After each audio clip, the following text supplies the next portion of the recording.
یہ ایک ایسی لڑکی کی کہانی ہے جو ہمیشہ اسٹرانگ بنتی تھی، ہر کسی کے لیے اویلیبل، ہر وقت اٹس اوکے کہنے والی۔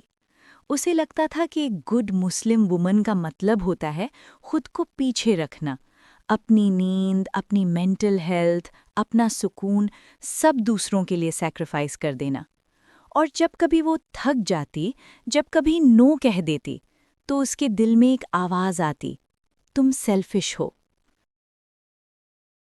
پھر ایک دن کوئی بڑی چیز نہیں ہوئی، نہ کوئی لیکچر، نہ کوئی وارننگ، بس ایک خیال اس کے دل میں آیا اور وہیں ٹھہر گیا۔ اس کی سول اللہ کی امانہ ہے، اور ٹرسٹ، اور اگر وہ خود کو اتنا خرچ کر دے کہ اس کے اندر کچھ بچا ہی نہ رہے، تو شاید وہ اچھی نہیں بن رہی، شاید وہ اس امانہ کے ساتھ کیئرلیس ہو رہی ہے جو اللہ نے اسے دی ہے۔ اس دن اس لڑکی نے ایک چھوٹا سا فیصلہ کیا، سب کو سیو کرنے سے پہلے خود کو سنبھالنا سیکھے گی۔ کوئی اس کی باؤنڈریز کراس کرتا یا اس کی باتوں کو ٹویسٹ کرتا تو وہ ایکسپلین کرتی، آرگیو کرتی اور ہر دفعہ تھک کر رہ جاتی۔ پھر اسے نبی صلی اللہ علیہ وسلم کی ایک بات یاد آئی، جو حق پر ہوتے ہوئے بھی جھگڑا چھوڑ دیتا ہے اس کے لیے جنت میں گھر ہے۔ اس کے بعد اس نے ہر بیٹل چوز کرنا چھوڑ دیا۔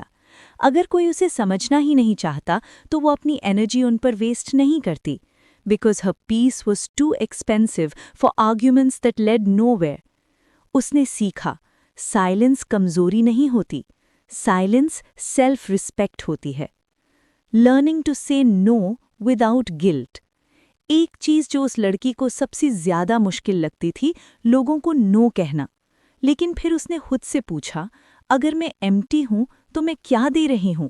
صرف ایگزوشن، صرف ریزنٹمنٹ اور ایک تھکا ہوا دل۔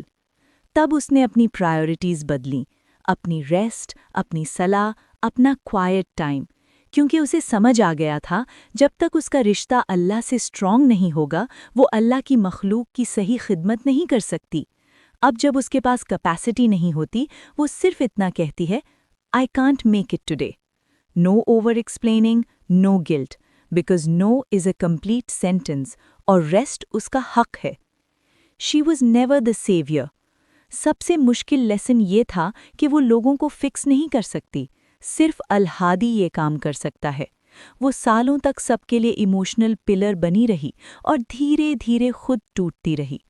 پھر اس نے سمجھا، کبھی کبھی جب ہم کسی کو سیو کرنے کی کوشش کرتے ہیں تو ہم اس لیسن کے بیچ آ جاتے ہیں جو اللہ ان کے لیے پلان کر چکا ہوتا ہے۔ اس لیے اب وہ ان کے لیے دعا کرتی ہے، انہیں اللہ کی طرف گائیڈ کرتی ہے، لیکن ان کا بوجھ اتنا نہیں اٹھاتی کہ اس کی اپنی پیٹھ ٹوٹ جائے۔ وہ اللہ کی بندی ہے، لوگوں کے مسائل کی سلیو نہیں۔ Living for one audience.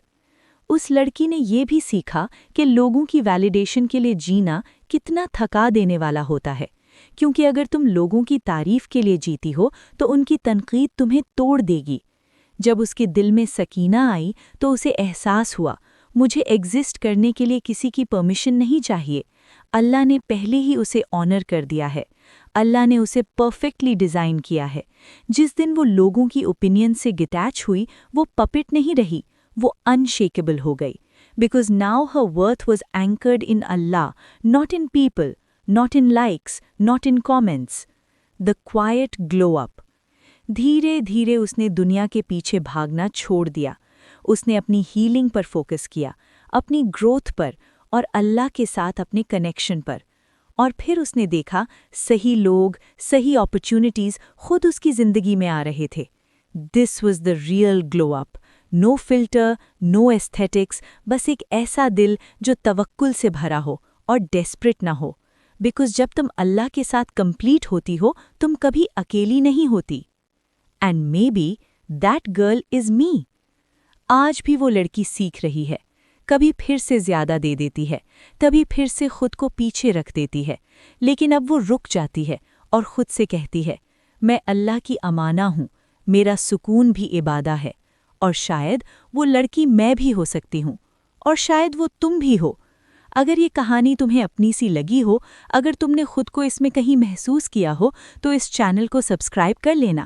یہاں ہم دھیرے دھیرے ساتھ ساتھ ہیل کرتے ہیں، اور اینڈ میں ایک چھوٹی سی دعا، یا اللہ ہمیں اتنی ہدایت دے کہ ہم دوسروں کا خیال رکھتے ہوئے اپنی روح کو بھی نہ بھول جائیں، ہمیں سکون، صبر اور اپنے قریب رہنے کی توفیق عطا فرما۔